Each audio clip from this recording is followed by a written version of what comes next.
जय कुंज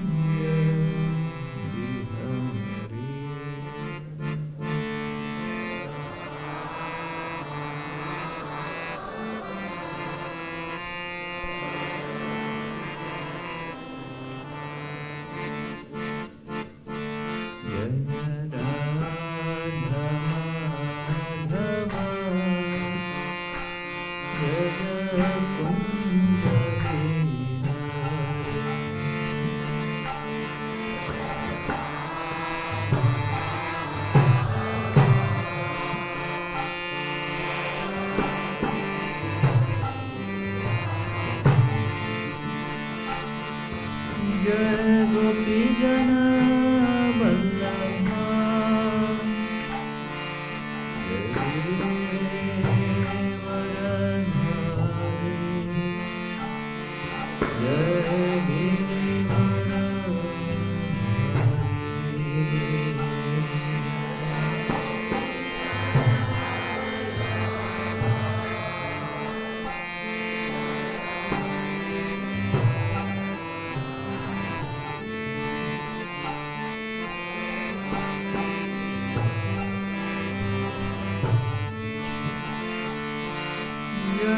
गोपी जन वल्लभा जय गिरिवरधारी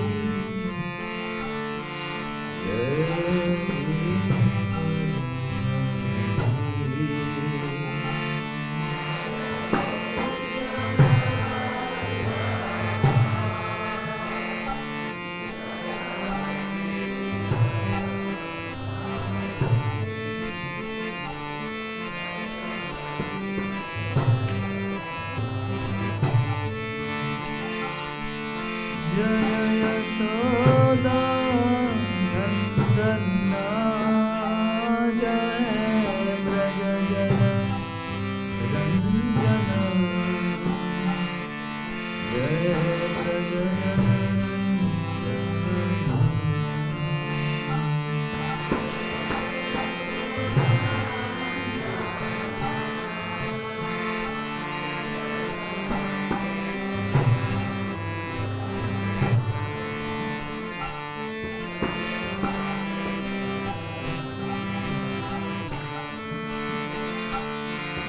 जय यशोदा नंदना जय ब्रज जन रंजना जय ब्रज जन रंजना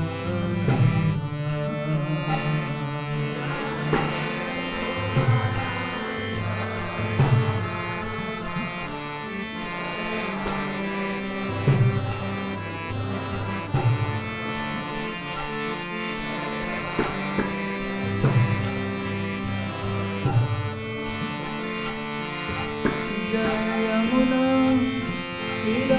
तीरवनचारी जय कुंज बिहारी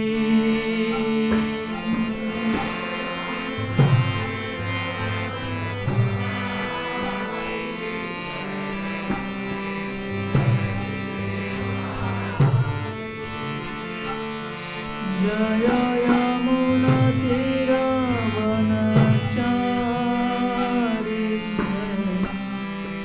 कुंज बिहारी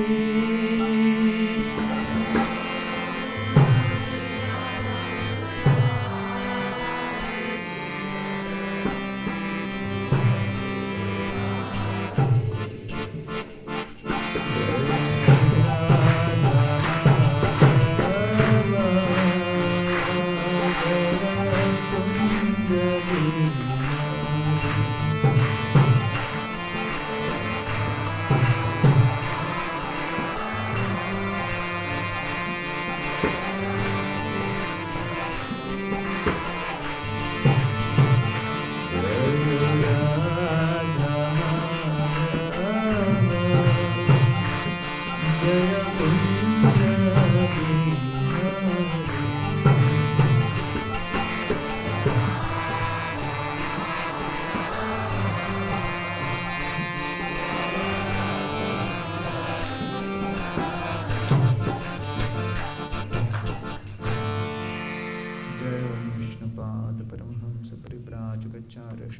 से श्रीमद डिवाइन ग्रेस श्रीला भय चरणारविंद भक्ति वेदांत गोस्वामी महाराज श्रील प्रभुपाद की,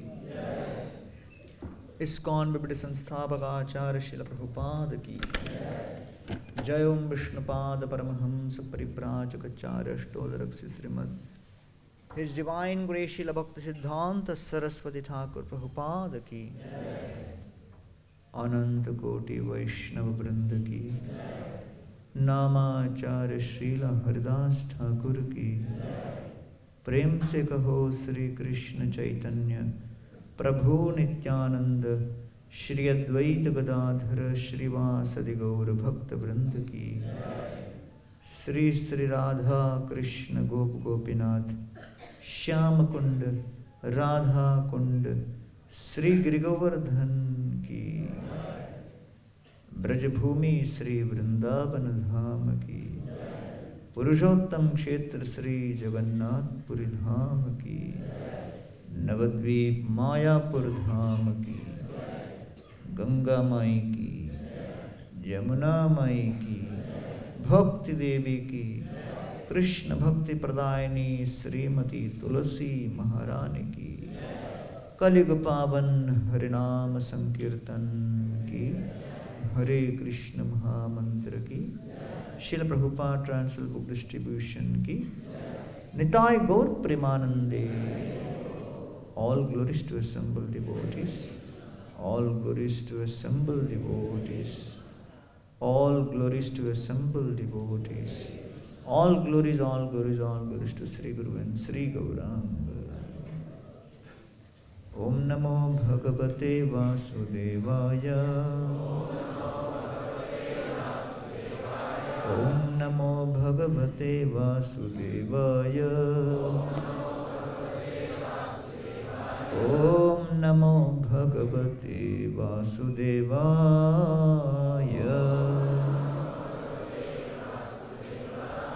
Om Ajnanatimirandhasya Jnananjanashalakaya Chakshurunmilitam Yena Tasmai Shri Gurave Namaha. Nama Om Vishnupadaya Krishna Preshthaya Bhutale Shrimate Bhaktivedanta Swamin iti namine. Namaste Saraswati Deve Gauravani Pracharine Nirvishesha Shunyavadi Paschatya Desha Tarine. Jai Sri Krishna Chaitanya Prabhu Nityananda Shri Advaita Gadadhara Shrivasadi Gaur Bhakta Vrinda. Hare Krishna Krishna Krishna Hare Hare, Hare Ram Ram Ram Hare Hare. Jai Srila Prabhupada की। श्रील प्रभुपाद जी के तिरुभाव महोत्सव के उपलक्ष्य में आज के प्रातःकालीन श्रीमद् भागवत के कथा का विषय श्रील प्रभुपाद जी और उनका योगदान। तो श्रील प्रभुपाद जी के कई शिष्यों ने उनके चरित्र के विषय में 5 प्रमुख गुण जो कि किसी भी लीडर के लिए आवश्यक हो, आध्यात्मिक नेतृत्व के लिए आवश्यक हो, उसके विषय में वर्णन किया है। पहला गुण ह्यूमिलिटी अर्थात नम्रता। श्रील प्रभुपाद जी नम्रता के मूर्तिमान स्वरूप थे। नम्रता का अर्थ क्या होता है? अंग्रेजी में ह्यूमिलिटी शब्द लैटिन का ह्यूमस शब्द से आता है, जिसका अर्थ है सॉइल या मिट्टी। नम्रता वो मिट्टी है जिसके अंदर भक्तिलता बीज जागृत होती है, पनपती है। तो श्रील प्रभुपाद जी जब गृहस्थ थे, श्रील भक्ति सिद्धांत सरस्वती ठाकुर से दीक्षित होने के पश्चात गौड़िया मठ की स्थापना तो हो चुकी थी। प्रचार के लिए श्रील प्रभुपाद जी हमेशा तत्पर रहते थे। भक्ति रक्षक श्रीधरदेव गोस्वामी महाराज के एक शिष्य जिनका नाम था भक्ति सुंदर गोस्वामी, उस समय वो ब्रह्मचारी थे, उनका नाम था गोविंद ब्रह्मचारी। तो श्रील प्रभुपाद उनको बोलते थे कि चलो भाई प्रचार के लिए चलते हैं। अब गोविंद ब्रह्मचारी बोलने लगे कि श्रील प्रभुपाद, उस समय तो अभय बाबू थे, अभय बाबू हमको तो प्रचार आता नहीं, हम तो नए नए ब्रह्मचारी हैं। प्रभुपाद कहते थे कि आप हमारे साथ चलो, सैफरन में आप हो, लोग आपका सम्मान करेंगे और कई लोग एकत्रित होंगे, फिर बाद में हम देख लेंगे। तो श्रील प्रभुपाद उनको लेके चलते थे, प्रोग्राम में व्यासासन में बिठाते थे, उनको बोलते थे कीर्तन करो, तो कीर्तन करते थे। कीर्तन जब समाप्त होता था तो प्रभुपाद जी जो कि ऑडियंस में बैठे रहते थे नीचे, वो पब्लिक की ओर मुंह करके पूरा लेक्चर दे देते थे। फिर लेक्चर के बाद लोगों को बोलते थे ये जो आसन पे बैठे उनका आशीर्वाद ले लो। तो प्रभुपाद जी इतने नम्रता का स्वरूप थे कि किस अवस्था में भी वो प्रचार करने के लिए तैयार थे, और इसलिए वो हमेशा कहते थे प्राण आछे जार से हेतु प्रचार। तो श्रील प्रभुपाद जी विनम्रता पूर्वक जो कोई भी परिस्थिति उनको प्राप्त हुई उसमें वो भक्ति कर रहे थे। आपको पता ही है कि श्रील प्रभुपाद जी का एक सुंदर घर था सीताकांत बैनर्जी लेन में, और तब प्रभुपाद जी उनके फर्स्ट फ्लोर में गौड़ीय मठ के ब्रह्मचारियों को हरिनामामृत व्याकरण सिखाने के लिए वो दे दिए थे। सरस्वती ठाकुर के एक शिष्य थे, उनका नाम था डोल गोविंद शास्त्री, बड़े श्रेष्ठ संस्कृत के विद्वान थे। गौड़ीय मठ के ब्रह्मचारियों को लेक्चर देने के बाद वो बाहर निकले। प्रभुपाद जी ग्राउंड फ्लोर और फर्स्ट फ्लोर के बीच जो सीढ़ी है उसके ऊपर बैठकर जप कर रहे थे। डोल गोविंद शास्त्री आए और आने के बाद प्रभुपाद जी के बगल में बैठे। प्रभुपाद जी जप कर रहे थे, उनके बगल में आके बैठ के बोलते हैं कि अभय बाबू, अभी मैंने बहुत लेक्चर दिया है, पृथ्वी त्याचे जत नगरादि ग्राम सर्वत्र प्रचार होई बे मोर नाम। लेक्चर तो हमने दे दिया, महाप्रभु ने कहा कि पूरे विश्व भर में हरिनाम का प्रचार होगा, लेकिन समझ में नहीं आता ये कैसे होगा, संभव है क्या? प्रभुपाद जी जप करते करते उठे, 2 कदम नीचे उतरे, उतरने के बाद मुड़कर डोल गोविंद शास्त्री की ओर संकेत करते हुए कहते हैं, अगर श्री चैतन्य महाप्रभु ने इसकी भविष्यवाणी की है तो ये अवश्य भविष्य में सार्थक होगा। फिर प्रभुपाद जी 2 कदम उतरते हैं, फिर मुड़ते हैं, फिर डोल गोविंद शास्त्री को देख के कहते हैं, भविष्य में श्रील भक्ति सिद्धांत सरस्वती ठाकुर के चरणों में समर्पित कोई मूर्ख शिष्य अवश्य इस कार्य को सार्थक करेगा।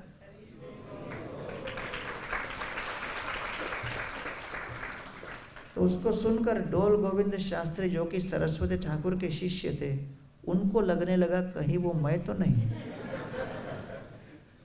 प्रभुपाद जी 2 कदम नीचे उतरे, मुड़े, संकेत करते हुए डोल गोविंद शास्त्री को कहते हैं, और वो व्यक्ति आप नहीं होंगे। तो डोल गोविंद शास्त्री को लगने लगा, अरे अभय बाबू को क्या लगता है वो कर पाएंगे क्या, वो कैसे कर सकते हैं?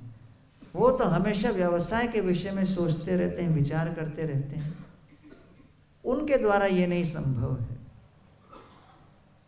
तो उस समय गौड़ीय मठ में किसी ने कल्पना नहीं की थी कि एक दिन भविष्य में वही अभय बाबू, अभय चरणारविंद भक्ति वेदांत स्वामी श्रील प्रभुपाद बनेंगे।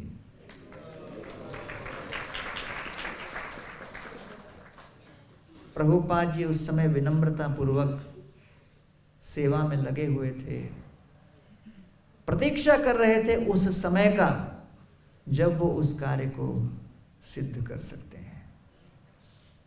केशव जी गौड़ीय मठ मथुरा में संन्यास के पश्चात अपने गुरु भाई के साथ श्रील प्रभुपाद बैठकर प्रसाद पा रहे थे।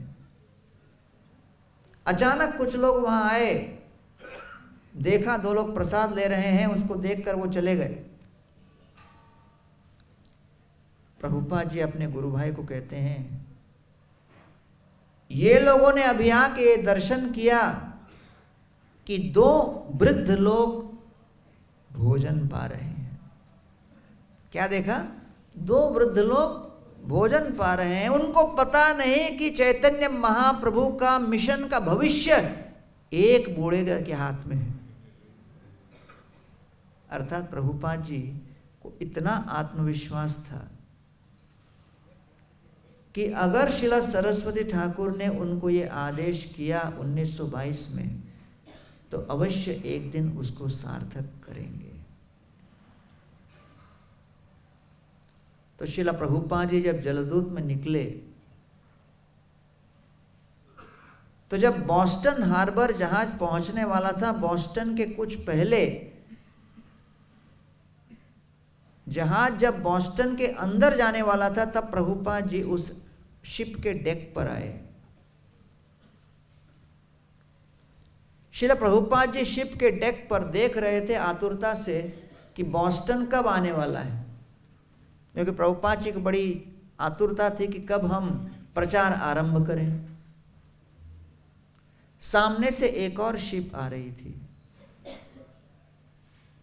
प्रभुपाद जी का शिप उसको क्रॉस किया, तो उस शिप का कप्तान अपने शिप के ऊपर खड़े होकर दूसरे शिप के कप्तान को सिग्नल देते हैं, क्योंकि उन लोगों की एक प्रथा होती है कि 2 शिप अगर आमने सामने से जाए तो दोनों शिप के कप्तान एक दूसरे को सिग्नल देते हैं कि आगे सब ठीक है।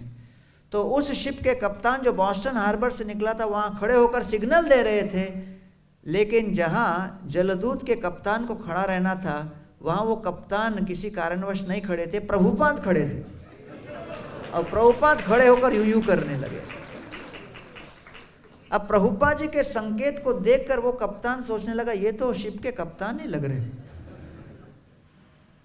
लेकिन प्रभुपाद जी के मुख को देखकर, उनके तेज को देखकर वो बड़े प्रभावित हुए। पता नहीं ये कौन सज्जन है जो खड़े होकर बड़े उत्साह से यूं यूं कर रहे थे। अब प्रभुपाद जी बॉस्टन तक जाने के लिए रुके नहीं। प्रभुपाद जी को लगा कि प्रचार का कार्य तो यहीं शुरू हो गया।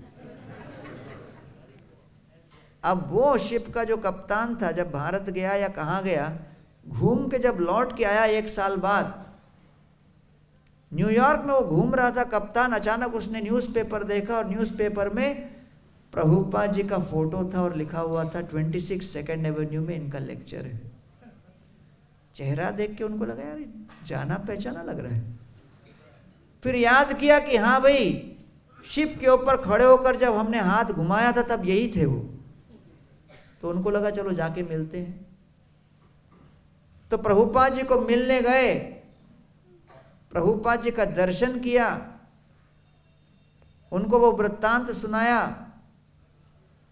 और श्रील प्रभुपाद जी की वाणी से इतने प्रभावित हुए, प्रभुपाद जी के वो शिष्य बन गए।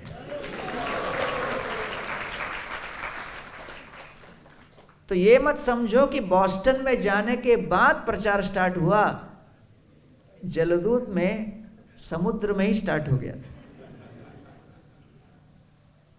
तो इसलिए प्रभुपाद जी की नम्रता थी कि हर परिस्थिति में जो कोई भी अनुकूल प्रतिकूल मिले, प्रभुपाद जी प्रचार आरंभ कर देते थे। कभी श्रेय नहीं लिया कि हमारे कारण हुआ, हमेशा श्रेय दिया श्रील भक्ति सिद्धांत सरस्वती ठाकुर को। जुहू में श्रील प्रभुपाद जी कुछ आए हुए अतिथियों से भेंट कर रहे थे। एक बहुत बड़े उद्योगपति जिनका नाम था ब्रिज रतन मोहता जी, वो वहां आए। प्रभुपाद जी के सामने आकर प्रणाम किया। प्रभुपाद जी ने उनका परिचय दिया सबको। प्रभुपाद जी कहते हैं ये ब्रिज रतन मोहता जी हैं, बहुत बड़े बिजनेसमैन हैं। मोहता जी ने जैसे सुना, प्रभुपाद को कहा, श्रील प्रभुपाद आप 40 रुपए के साथ अमेरिका गए, अब पूरे विश्व में इस्कॉन की 40 करोड़ रुपए के ऊपर की संपत्ति है, असली बिजनेसमैन तो आप हो। तो प्रभुपाद तुरंत कहते हैं तो आप मेरे बिजनेस में ज्वाइन हो जाओ। मोहता जी कहते हैं अभी नहीं, अभी हम सपोर्ट करेंगे। तो प्रभुपाद जी ऐतिहासिक कार्य करते हुए हमेशा नम्र रहे और कभी ये नहीं सोचा कि हम इसके कर्ता हैं, हम इसके धर्ता हैं। और साथ साथ नम्रता का ये ज्ञान वो अपने सभी शिष्यों को भी देते थे कि कभी भक्त को ये न लगे कि हम ही करता हैं, क्योंकि सेवा करते करते जब उत्कृष्ट सेवा हो श्रेय मिलता है, और जब श्रेय मिलता है तो लगने लगता है कि क्या हमारे कारण ये हुआ।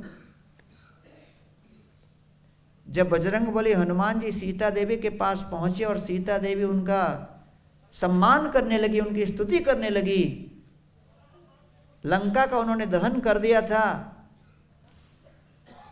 रावण को नम्र बना दिया था, हनुमान जी ने इतना उत्पात मचा दिया। उसको देखकर सीता देवी कहती है, हनुमान जी आपने आज जो ये कार्य किया दूसरा कोई व्यक्ति नहीं कर सकता, मेरे पति राम भी नहीं कर सकते, उनके भाई लक्ष्मण भी नहीं कर सकते, तुम एकमात्र व्यक्ति हो जो कर सकते हो। ये सेवा दूसरे की बस की बात नहीं, ये केवल आप कर सकते हो। ये अगर हम सुनते हैं तो मन बड़ा गदगद होता है, अहंकार बड़ा फूलने लगता है, लगने लगता है कि इस व्यक्ति ने मुझे समझ लिया। और फिर लगता है कोई जल्दी रिकॉर्डिंग भी कर ले इसका, ज्ञानांजन शलाकया, इसकी ज्ञान के अंजन खुल गए। अहंकार को बड़ा आनंद आता है। लेकिन हनुमान जी की प्रतिक्रिया क्या थी? वो कहते हैं मत विशिष्टाश्च तुल्याश्च संति तत्र वनौकस मत प्रत्यवरः कश्चित् नास्ति सुग्रीव सन्निधौ। अरे सीता देवी, सुग्रीव के संपूर्ण सेना में मुझसे निकृष्ट कोई नहीं, या तो सब मेरे बराबर कहें या मुझसे श्रेष्ठ हैं। तो किसी को लगेगा हाँ भाई, सामाजिक प्रतिबंध के अंतर्गत तो नम्रता व्यक्ति ही करनी पड़ती है। अगर कोई आप महान हो प्रभु, आप जैसे सेवा कोई नहीं कर सकता, सबसे पहली प्रतिक्रिया नहीं नहीं नहीं, ये तो ठीक नहीं है।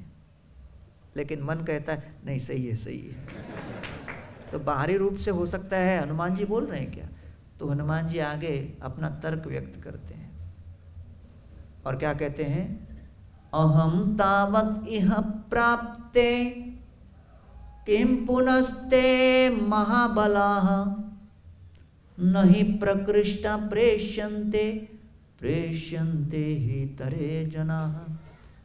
अरे सीता देवी, संदेश वहां किसे भेजा जाता है? जो कोई सामान्य व्यक्ति होता है, निम्न व्यक्ति को संदेश वहां के रूप में भेजा जाता है। अब सोचो, कोई संदेश वहां कितना उत्पात मचा सकता है, इतनी शक्ति है, इतना सामर्थ्य है, तो वास्तव में जो सेनापति आएंगे तब क्या होगा? तो हनुमान जी की कितनी शक्ति थी, उनकी नम्रता। लेकिन सबसे बड़े उनकी नम्रता की परीक्षा क्या थी? त्रेता युग में तो वो उस सेना के हीरो बने, द्वापर युग में श्री कृष्ण ने विचार किया अब हम कुरुक्षेत्र के युद्ध में अर्जुन को हीरो बनाएंगे, और हनुमान जी को कहां बिठा दिया?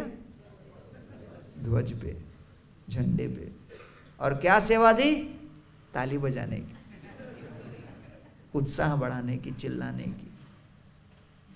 सोचो, जो पिछले युद्ध में हीरो रहे, सेना नायक रहे, उनको झंडे पे बिठा दिया तो लगेगा ना, अरे मेरा क्या रिकॉर्ड है और मुझसे क्या करवा रहे। लेकिन हनुमान जी चुपचाप बैठ गए। अब फिर अर्जुन भगवान श्री कृष्ण के सामने, फर्स्ट चैप्टर गीता में अर्जुन क्या हुआ? अर्जुन हतोत्साहित हो गए, बेबस हो गए, रोने लगे, धनुष नीचे रख दिया। उसको देखकर हनुमान जी नीचे उतर के कृष्ण को बोले, नहीं पहले ही बोला था नए आदमी को मत दो इसे, उससे नहीं होने वाला है। अरे हम ट्राइड एंड टेस्टेड है बाबा, कहाँ नया नया आदमी को उतार रहे हो? कभी आपको मुझे कुछ लेक्चर देना पड़ा क्या पिछले युग में? है एक भी बार मैं रोया धोया क्या? कभी गदा नीचे रखी क्या? क्यों नया नया ट्रायल मारते रहते, समझ में नहीं आता। हनुमान जी, भगवान श्री कृष्ण ने उनको जहां पर जिस स्थिति में रखा उसी में संतुष्ट। श्री प्रभुपाद जी इस्कॉन की स्थापना करने के पश्चात 1969 में कुछ शिष्य लोग अलग अलग फिलॉसफी से प्रभावित होकर श्रील प्रभुपाद जी का कुछ अपमान सा करने लगे। सत्स्वरूप महाराज के लीलामृत में एक चैप्टर है, थ्रेट अगेंस्ट इस्कॉन। 66 में स्टार्ट हुआ, 69 में कुछ कुछ गड़बड़ शुरू हो गई, और तब प्रभुपाद जी बड़े हतोत्साहित हो गए। केवल 3 वर्ष के अंदर जब इस प्रकार की प्रतिक्रिया हुई, प्रभुपाद जी उस समय विचार नहीं कर पा रहे थे किसके ऊपर श्रद्धा करें, किसके ऊपर न करें। लॉस एंजलिस में श्रील प्रभुपाद जी ने वेस्टर्न हेडक्वार्टर्स बना दिया था और वहां सभी भक्त लोगों को बुलाकर ट्रेनिंग दे रहे थे। 1969 में श्रील प्रभुपाद जी को लॉस एंजलिस वहां पर रुक्मिणी द्वारकाधीश के मंदिर को छोड़कर और कहीं जाने की कोई योजना नहीं थी। रुक्मिणी द्वारकाधीश के सामने प्रभुपाद जी हाथ जोड़कर रोने लगे। देखिए अब श्रील प्रभुपाद जी की नम्रता। प्रभुपाद जी कहते हैं, अरे रुक्मिणी द्वारकाधीश जी, 1922 में श्रील सरस्वती ठाकुर ने हमें आदेश किया, 1933 में प्रभुपाद जी ने दीक्षा ली, 44 में बैक टू गॉडहेड मैगजीन आरंभ किया, 1955 में श्रील प्रभुपाद जी ने वानप्रस्थ धारण किया, 66 में इस्कॉन की स्थापना की। इतने लंबे समय के बाद, 40 वर्ष के बाद, अब हमारे गुरु महाराज के इस मिशन को हम संभाल पा रहे हैं। लेकिन 3 वर्ष के अंतर्गत आंतरिक रूप से कुछ उथल पुथल उठ गया। क्यों? मैं क्या करूं, कुछ समझ में नहीं आ रहा। और जैसे वो रुक्मिणी द्वारकाधीश से प्रार्थना कर रहे थे, रोते हुए रुक्मिणी द्वारकाधीश उनसे बोले, और प्रभुपाद जी को रुक्मिणी द्वारकाधीश की ध्वनि सुनाई पड़ी, और रुक्मिणी द्वारकाधीश ने कहा, गो टू इंडिया, भारत में जाइए। तो उस समय के विपरीत परिस्थिति के अंतर्गत श्रील प्रभुपाद जी ने श्रेष्ठ उदाहरण दिखाया कि हो सकता है हम सेवा में उतरें तो हमेशा अनुकूल परिस्थिति नहीं होगी, लेकिन हर प्रतिकूल परिस्थिति में भी अपने आप को भगवान श्री कृष्ण का विनम्र दास मानते हुए भगवान की बदलते हुए इच्छा को देखते हुए, दर्शन करते हुए हमें उनके संकेत के अनुसार काम करना चाहिए। और श्रील प्रभुपाद जी तब जाकर 1969 और 70 में भारत में अपने प्रचार को आरंभ किए। इसलिए ठाकुर भक्ति विनोद कहते हैं, तोमार सेवाय दुख होए यत से तो परम सुख, सेवा सुख दुख परम संपद, नाशये अविद्या दुख। प्रभु, आपकी सेवा में जो सुख और दुख का अनुभव हो, जो दुख का अनुभव हो, वो भी सुख का मूल कारण है। क्योंकि चाहे कोई भक्त बने अभक्त बने, दुख और सुख तो आने ही है। लेकिन भगवान की सेवा में दुख झेलते हुए, सहन करते हुए जब हम सेवा करेंगे, अविद्या का नाश होगा। तो इसलिए श्रील प्रभुपाद जी नम्रता पूर्वक सेवा में लगे रहे। और दूसरा गुण लीडर का होता है नम्रता के साथ पूर्ण उत्साह, एंथुजियाज्म। तो चाहे कितनी विपरीत परिस्थितियां क्यों ना आए, उसका उत्साह कम नहीं होता। क्योंकि दास का अर्थ ये नहीं कि वो अपनी मनमानी के अनुसार कार्य करे। जो स्वामी इच्छा करे, उस इच्छा के अनुसार जो परिस्थिति हमारे सामने आए, उसमें यथाशक्ति यथासंभव पूर्ण उत्साह के साथ लग जाना है।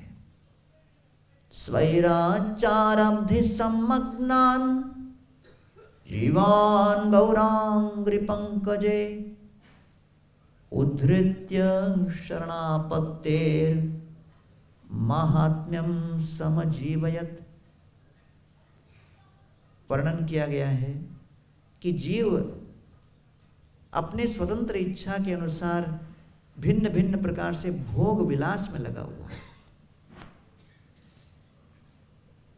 गुरु परंपरा का कर्तव्य बनता है कि वो इस जीव के स्वेच्छा को भगवान के चरणों में समर्पित करे। उद्धृत्य चरणापत्तेर महात्म्यम समबोधयत्। तो गुरु परंपरा विभिन्न प्रकार के कथाओं के माध्यम से भगवान के संदेश को जीव तक पहुंचाकर उसे सांत्वना देती है। शरणागति ही आपके लिए श्रेयस्कर मार्ग है। महात्म्यम समबोधयत्। इसलिए जब हम दीक्षा लेते हैं तो उस समय हमारे नाम के आगे क्या नाम लगता है? दास। दास नाम लगता है। तो श्रील प्रभुपाद कहते थे, कुछ दीक्षा के बाद भक्त लोग चर्चा कर रहे थे, मेरा नाम फलाना फलाना दास है, तुम्हारा नाम फलाना दास है, मेरा नाम तुम्हारे नाम से अच्छा है। तो प्रभुपाद जी को पता लगा, बोले भैया दोनों नाम सेम है, नाम में सबसे इंपॉर्टेंट भाग क्या है? दास। तो हंसदूत प्रभु, उनका नाम था हैंस कैरी, जर्मनी के थे। अब जर्मन होने के नाते अमेरिका में उनके नाम को लेकर उपहास होता था, लोग मजाक उड़ाते थे। होता है कोई देश के एक भाग का व्यक्ति दूसरे भाग में चला जाए तो लोगों को नाम अटपटा लगता है। अब नॉर्थ का आदमी साउथ में जाए तो साउथ में तो नाम अलग होता है, कनकापति अपलाचलम शंकरलिंगम जगपति राजू, एक व्यक्ति का नाम है। पासपोर्ट बनाने जाए लगेगा 4 आदमी का बना रहे। चाइना में जाओ तो नाम बड़ा सरल है, हु, नाम खत्म। तो यहां पर उनको लगा कि भाई हैंस कैरी नाम है, दीक्षा के बाद नाम बदलेगा। दीक्षा में प्रभुपाद ने नाम दिया हंसदूत अधिकारी।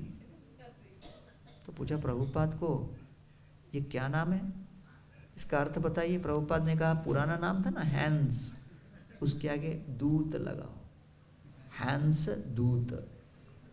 दूसरा नाम था सरनेम कैरी, उसके आगे अधि लगाओ, अधि कैरी। तो बोले यार दीक्षा के बाद भी नाम नहीं बदला। इसका मीनिंग क्या है? प्रभुपाद ने कहा भागवतम पढ़ो समझ जाओगे। वो भागवत पढ़ने लगे, लेकिन भरपूर पढ़ने के बाद भी नाम का अर्थ समझ में नहीं आया। प्रभुपाद जी एक प्रोग्राम में दीक्षा के बाद कुछ भक्तों के साथ बैठकर चर्चा कर रहे थे।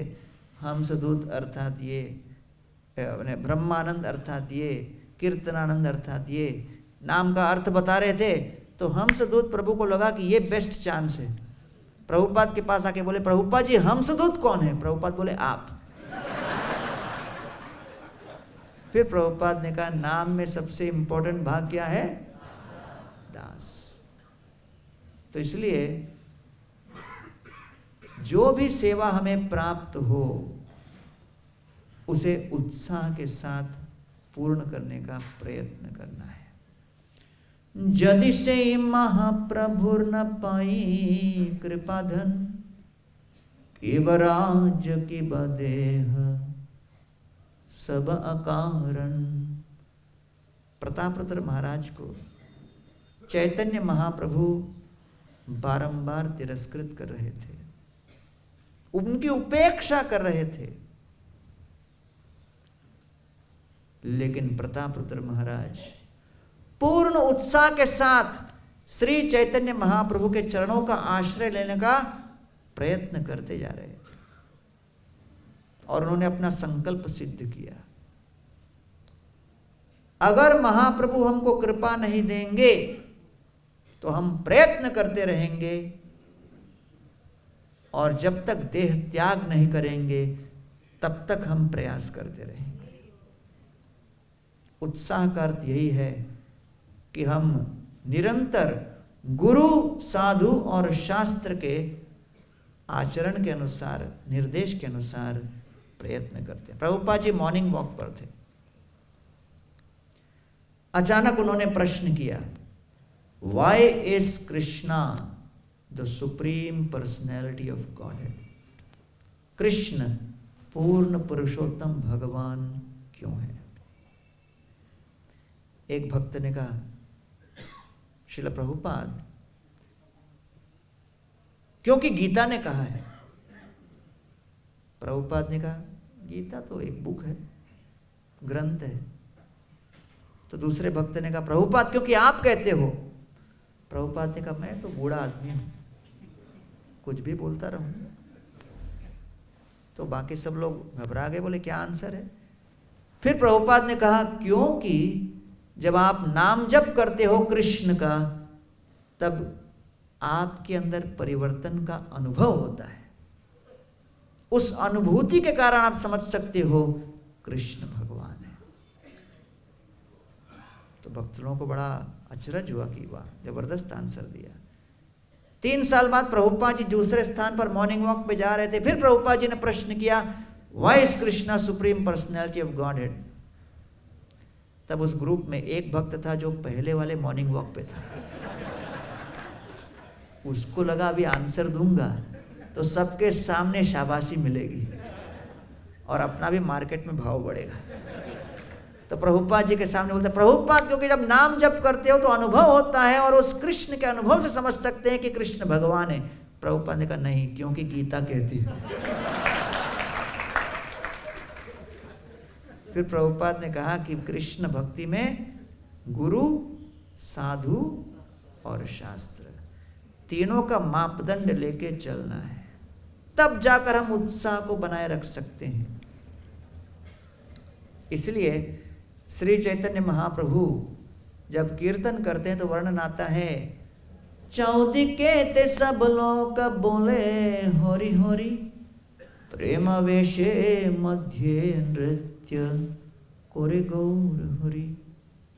सभी लोगों के बीच श्री चैतन्य महाप्रभु उच्च स्वरीय हरिनाम संकीर्तन करते हुए सबके चित्त वृत्ति को आकृष्ट करते हैं।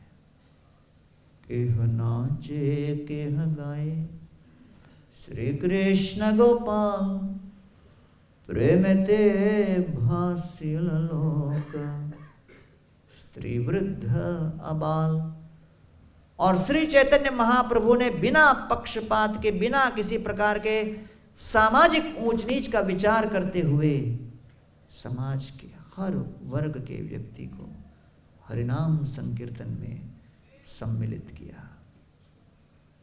श्रील प्रभुपाद जी एम्स्टर्डम में थे। एम्स्टर्डम में डीटी इंस्टॉलेशन का प्रोग्राम था। प्रभुपाद जी ने देखा डीटी इंस्टॉलेशन के लिए कोई ठीक तरह से तैयारी नहीं हुई थी। प्रभुपाद जी ने पूछा, अरे यज्ञ के लिए फल कहाँ है? तो प्रेसिडेंट ने कहा, वो तो हमने फ्रूट सलाड में यूज कर लिया। फिर प्रभुपाद ने पूछा, ये कहाँ है? तो कोई उत्तर, वो कहाँ है? दूसरा उत्तर। प्रभुपाद जी को बड़ा क्रोध आ रहा था, चिल्ला रहे थे। अचानक ऑल्टर के अंदर से धम धम धम धम करके आवाज आने लगी। प्रभुपाद घबरा के अंदर जाके देखा, क्या देखते हैं कि डीटी का साइज बड़ा था, ऑल्टर का साइज छोटा था। वो लोग जगन्नाथ जी को धक्का मार के अंदर कर रहे थे। प्रभुपाद जी, अरे पागल हो गए, क्या कर रहे हो? बोले, क्या करें, ऑल्टर का साइज थोड़ा छोटा हो गया। प्रभुपाद ने कहा, तो ऊपर का भाग काट दो। तो उसको काट डाला। और फिर जब बाहर लेके वो ऊपर का भाग लेके जा रहे थे, टेलीविजन कैमरा, सब लोकल टेलीविजन स्टेशन आए थे, उनको लगा प्रोग्राम स्टार्ट हो गया। प्रभुपाद बाहर आए, जोर जोर से चिल्लाने लगे, विच रास्कल इज रिस्पॉन्सिबल? किसने ये किया ये सब? और इतने जोर से चिल्लाते हुए देखकर वहां एक हिप्पी श्रील प्रभुपाद जी के पीछे बैठकर प्रभुपाद को देख रहा था। वो हिप्पी ने प्रभुपाद जी को पीछे से यूं यूं किया। प्रभुपाद जी पीछे मुड़े। हिप्पी ने प्रभुपाद जी के हाथ में माला दिया, बोला, chant Hare Krishna, don't be angry, गुस्सा मत कीजिए, हरिनाम जपिए। प्रभुपाद जी ने नम्रता पूर्वक माला ले ली। तो प्रभुपाद जी हर परिस्थिति में, चाहे कोई अनुकूल टीम हो न हो, जो कोई भी मिले, मिशन को आगे बढ़ाना है। तो प्रभुपाद जी हमेशा ये कहते थे कि हर परिस्थिति में हमें उत्साहपूर्वक भक्ति करनी है। तीसरा, लीडर का एक बहुत महत्वपूर्ण गुण होता है कि वो हर भक्त के योगदान की प्रशंसा करे। Appreciate all contributions. तो प्रभुपाद जी चाहे भक्त कैसा भी क्यों न हो, अगर उसने कुछ योगदान दिया तो प्रभुपाद जी उसको अप्रिशिएट करते थे हमेशा। एक भक्त ने पेंटिंग बनाया। पेंटिंग में था राधा रानी कृष्ण की ओर इस तरह हार दे रही है, लेकिन वो भक्त ने पेंटिंग बनाते समय कुछ गलती कर दी।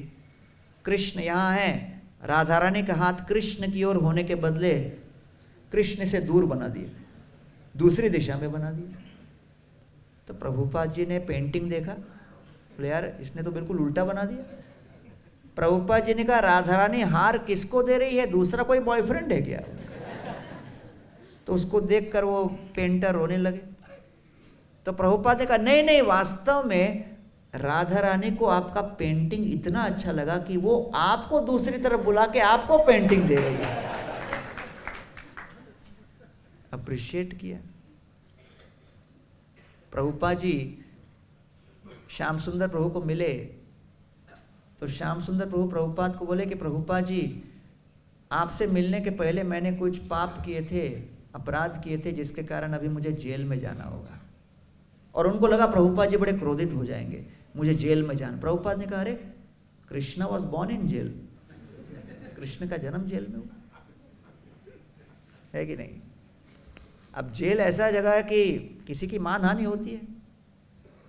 अब मैं जेल के एक प्रोग्राम में गया था तो मेरे सामने बैठे हुए थे कई 3-4 लोग, तिलक लगा के, गले में कंठी माला और कृष्ण का लॉकेट। उनको देख के मैं सोच रहा था कौन है ये लोग। मुजरिम हैं, जेल के कैदी हैं, मेरे बात के स्पीकर हैं, दूसरे कोई संस्था के लोग हैं। अब जेल में किसी को पूछ भी नहीं सकते कैसे आना हुआ। और मेरा वो प्रोग्राम चल रहा था, तब मंदिर में फोन आया ऑपरेटर के पास, और फोन वाले ने पूछा, अरे गौरांग प्रभु कहाँ हैं? तो ऑपरेटर ने कहा जेल गए हैं। वो भी बड़ा कंट्रोवर्सी हो जाता है। तो प्रभुपाद जी ने बड़ा लाइटली लेके उनको बोला, अरे कृष्ण का भी जन्म जेल में हुआ। फिर प्रभुपाद ने पूछा जेल क्यों जा रहे हो? तो श्याम सुंदर प्रभु ने कहा, प्रभुपाद मैं थोड़ा ड्रग्स का व्यापार कर रहा था। प्रभुपाद ने कहा, अरे हम भी प्रयाग फार्मेसी चला रहे थे। फिर प्रभुपाद ने कहा कितने साल के लिए जाओगे? बोले 4-5 साल। प्रभुपाद ने कहा चिंता मत करो, चैंटिंग करते रहो, निकल जाओगे। वास्तव में वो गए जेल में, 2 महीने के अंदर जेलर उनके पास आके बोलते आपका रिलीज ऑर्डर साइन हो गया है। तो श्याम सुंदर प्रभु ने कहा कैसे? ये कैसे हो गया? बोला हमको मत पूछो, हमको तो केवल ऑर्डर मिला है। तो इस प्रकार श्रील प्रभुपाद जी हर एक को बड़ा अप्रिशिएट करते थे कि अगर किसी ने कुछ योगदान दिया हो तो अवश्य भगवान श्री कृष्ण ने हस्ताक्षेप किया है और श्री कृष्ण ने उनको एक निमित्त बनाया है। तो प्रभुपाद जी उनको अप्रिशिएट करते थे और फिर उनको सेवा दी। अब सोचो 5 साल वो अंदर रहते तो कभी बाहर नहीं निकलते, 5 साल तक बाहर नहीं निकलते तो लंदन नहीं जा पाते 70 में, और बीटल्स का प्रीचिंग नहीं कर पाते। फिर 71 में क्रॉस मैदान नहीं कर पाते। तो 71 में इंडिया आए तो प्रभुपाद जी ने उनको कहा क्रॉस मैदान प्रोग्राम अरेंज करो। तो बोले यार इंडिया में इतना बड़ा पंडाल प्रोग्राम, कभी इंडिया का एक्सपीरियंस ही नहीं। और फिर वहाँ किसी लोकल लाइफ मेंबर से कार ले लिया और वो यहाँ वहाँ भागा दौड़ी कर रहे हैं प्रोग्राम अरेंज करने। इतना बड़ा पंडाल प्रोग्राम जहाँ हर रोज 1-1 लाख लोग आते थे। अब अरेंज करते करते गाड़ी चलाते हुए गए कल्पा देवी मार्केट में, किसी को ठोकर लग गया। गाड़ी चला रहे थे, सामने से कोई अचानक जंप मार के आया उनके सामने। अब आपको तो पता है कि इंडिया में पाश्चात्य देश का कोई व्यक्ति कार चलाने आए तो ड्राइविंग लाइसेंस के अलावा बहुत कुछ भी लगता है, कृपा भी लगती है। तो जैसे ही वो ठोकर लगी वो नीचे गिरा, पब्लिक जमा हो गई। श्याम सुंदर प्रभु को लगा अभी तो खत्म हो गया, हाथ में जप लेके माला लेके जपने लगे और सोचा कि अब क्या होगा पता नहीं। तब पब्लिक सामने जो गिरा हुआ था उसी को उठा के उसको पीटने लगी। श्याम सुंदर प्रभु बोले यार ये क्या हो गया, गलती तो मैंने की, पिटाई उसकी हो रही। फिर उनको लगा शायद इंडिया में वहां से स्टार्ट करते हैं, फिर नेक्स्ट अपने ऊपर आएगा। अब अचानक पब्लिक हट गई और बोले जाइए आप। तो श्याम सुंदर को बोले अरे गलती तो मैंने की, उसको क्यों पीटा बेचारे को? तो कहते हैं अरे आप कृष्ण के भक्त का वेश धारण करके जा रहे हो, उसकी हिम्मत कैसे हुई कृष्णा के डिवोटी को डिस्टर्ब करने की?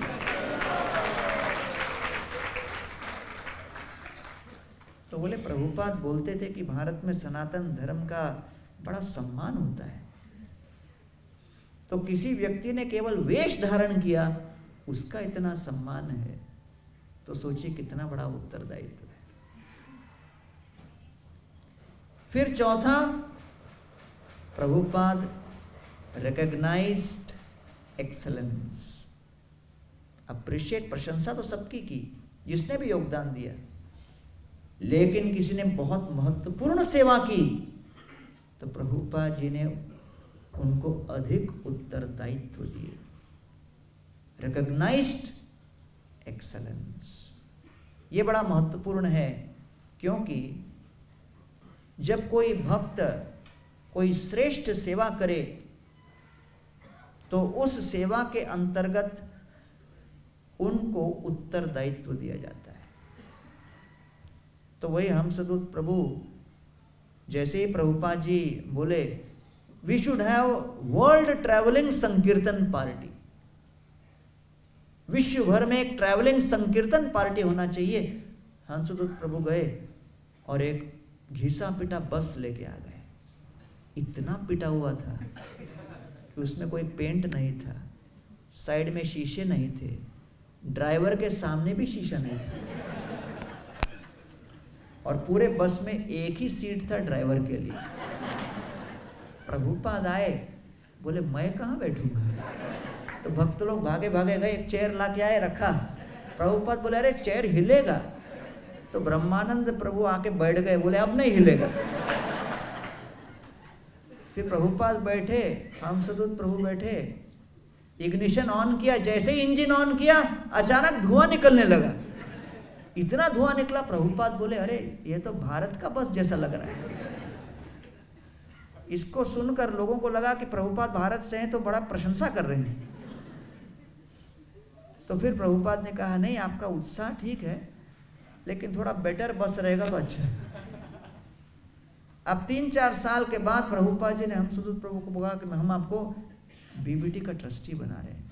तो हंसदूत प्रभु बोले यार प्रभुपाद जी मैं तो 11th स्टैंडर्ड के बाद ड्रॉप आउट हो गया, डिग्री नहीं है, कुछ नहीं है, इतना बड़ा दायित्व क्यों दे रहे हो? प्रभुपाद ने कहा भक्ति में डिग्रियों के आधार पर उत्तरदायित्व नहीं दिया जाता, आपकी नम्रता और सेवा भाव के आधार पर दिया जाता है। तो श्रीला प्रभुपाद जी ने वास्तव में उनको रिकॉग्नाइज किया। कौशल्या देवी 22-23 साल की आयु में भारत में आकर इतना सुंदर उन्होंने प्रोग्राम अरेंज किया। जयपुर में बड़ा पंडाल, कई लोग आए हुए थे। प्रभुपाद बड़े प्रसन्न हुए। प्रभुपाद जी उनकी प्रशंसा कर रहे थे।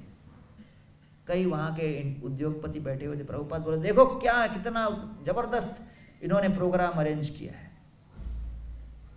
और कुछ वहाँ पर बैठे हुए लोकल निवासी कहने लगे प्रभुपाद जी पाश्चात्य देश के आपके जो शिष्य हैं कीर्तन वीर्तन तो कर लेते हैं, हरे कृष्णा, फिलॉसफी कुछ आती नहीं इनको। प्रभुपाद ने कहा क्या बात कर रहे हो, ये कौशल्या बहुत बड़ी फिलॉसफर है, सारा उपनिषद जानती है। और उनको केवल ईशोपनिषद के 5 श्लोक पता थे। फिर प्रभुपाद जी ने बिना रोके और बिना अवसर दिए कहा कौशल्या उपनिषद सुनाओ, पूरा उपनिषद सुना डालो। कौशल्या देवी बोले यार 5 के आगे तो अपनी बोलती बंद हो जाएगी। प्रभुपाद ने कहा स्टार्ट करो, चांस ही नहीं दिया। सारे बड़े बड़े नागरिक बैठे हैं और उन्होंने स्टार्ट किया। पहला श्लोक, दूसरा श्लोक, तीसरा श्लोक, जब तक चौथे श्लोक पर आई हृदय धक धक कर रहा था कि आगे क्या होगा। जैसे ही चौथा श्लोक खत्म किया प्रभुपाद ने कहा बस इसका मतलब आपको सब पता है।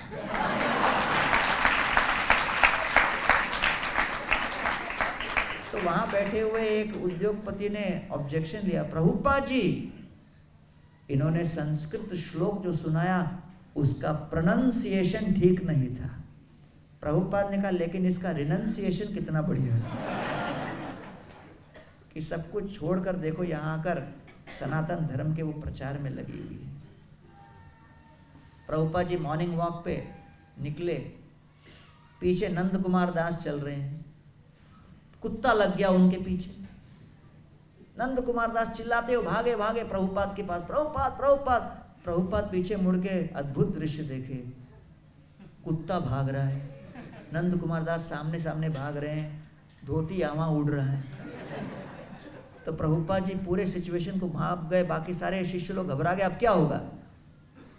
भागते हुए कुत्ते को प्रभुपाद जी ने देखा, धीरज से थोड़ा झुके, अपने सर के ऊपर अपना वॉकिंग स्टिक लिया और वॉकिंग स्टिक को अपने सर के ऊपर उठाकर कुत्ते के आंख में आंख मिला के प्रभुपाद ने जोर से चिल्लाया, हट।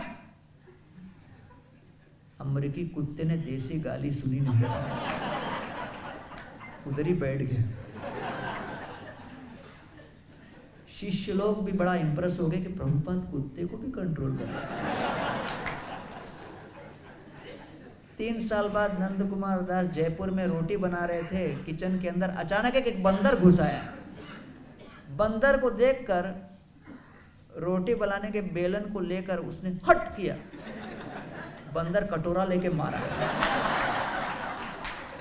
वो भागे भागे प्रभुपाद के पास आए, बोले प्रभुपाद मैंने वही फॉर्मूला यूज किया लेकिन काम नहीं किया। प्रभुपाद ने कहा तुमने देखा लेकिन समझे नहीं। तो इसलिए जो पांचवा नेता का जो लीडर का गुण होता है, he gives creative freedom. After recognising in excellence he gives creative freedom, अर्थात अपने समझ के अनुसार, सामर्थ्य के अनुसार, अपने दृष्टिकोण के अनुसार कुछ स्वतंत्रता हमारे पास है। परंपरा के उस ज्ञान को समझकर, उस ज्ञान के निष्कर्ष को अपने जीवन में उतारकर फिर सेवा को देश, काल और पात्र के अनुसार उसे स्वीकार करो और उसे पूर्ण करो। प्रभुपाद जी बैठे थे और प्रभुपाद जी 12 महाजन का वर्णन कर रहे थे, स्वयंभू, नारदा, शंभु, कुमार, कपिल इत्यादि। तो प्रभुपाद बोले थे ये हैं 12 महाजन। एक भक्त ने कहा प्रभुपाद आप 13वें महाजन हो। प्रभुपाद ने कहा और तुम 14वें। केवल ये मत सोचो वो महाजन हो गए, अभी उन्होंने जो किया हम अपने हिसाब से कुछ भी करेंगे। उनके पद चिन्हों में चलते हुए अपने को इस उत्तरदायित्व को पूर्ण करना है। और इसीलिए ठाकुर हरिदास माया देवी के सामने आकर उनको पराजित किए। निर्विकार हरिदास गंभीर आशय, बोलते लागिला तारे होया सदय। माया दासी प्रेम मागे, इत्थे के विस्मय। साधु कृपा नाम बिना, प्रेम न जन्मय। ठाकुर हरिदास का हृदय निर्विकार था, क्योंकि उनका हृदय पूर्णतः गुरु, साधु और शास्त्र में समाहित था। मायादासी प्रेम मांगे, माया देवी ठाकुर हरिदास से प्रेम मांगने लगी। तो कविराज गोस्वामी कहते हैं साधु कृपा नाम बिना, प्रेम न जन्मय। साधु की कृपा और हरिनाम के बिना प्रेम जन्म नहीं ले सकता। इसलिए हम सभी इस्कॉन के भक्तगण कृष्ण कृपा मूर्ति अभय चरणारविंद भक्ति वेदांत स्वामी श्री प्रभुपाद जी के आभारी हैं, क्योंकि उन्होंने अपनी कृपा से हम सभी को ये सत्संग दिया। और कल उनके तिरुभाव महोत्सव में हम एक याचक के रूप में तृण अपने दांतों के बीच रखकर उनसे करबद्ध निवेदन करेंगे कि आप अपनी कृपा हम पर बनाए रखिए श्रील प्रभुपाद, जिससे हम भी इस इस्कॉन आंदोलन को आगे बढ़ाने के लिए और अपने भक्ति के जीवन को सफल बनाने के लिए नम्रता, उत्साह, भक्तों की प्रशंसा, भक्तों ने जो उत्कृष्ट सेवा किया उसको समझकर उसे स्वीकार करके और उसके अनुकूल उन्हें उत्तरदायित्व देने की क्षमता और हर भक्त को सेवा करने के लिए अनुरूप, अनुकूल स्वतंत्रता, ये सभी गुणों से हमें विभूषित करें। इन प्रार्थनाओं के साथ मननशील होकर हम कल श्रील प्रभुपाद जी का तिरुभाव महोत्सव मनाएं। आप सभी यहाँ पर आज के प्रातःकालीन सत्र में उपस्थित हुए कृष्ण बलराम मंदिर के सभी प्रबंधकों को, मैनेजमेंट को हम धन्यवाद देते हैं कि लाखों की संख्या में जो भक्तगण यहाँ आ रहे हैं उन सभी के लिए कितनी उत्कृष्ट व्यवस्था उन लोगों ने की। इन शब्दों के साथ कथा को मैं यही विराम देता हूँ। बहुत बहुत धन्यवाद।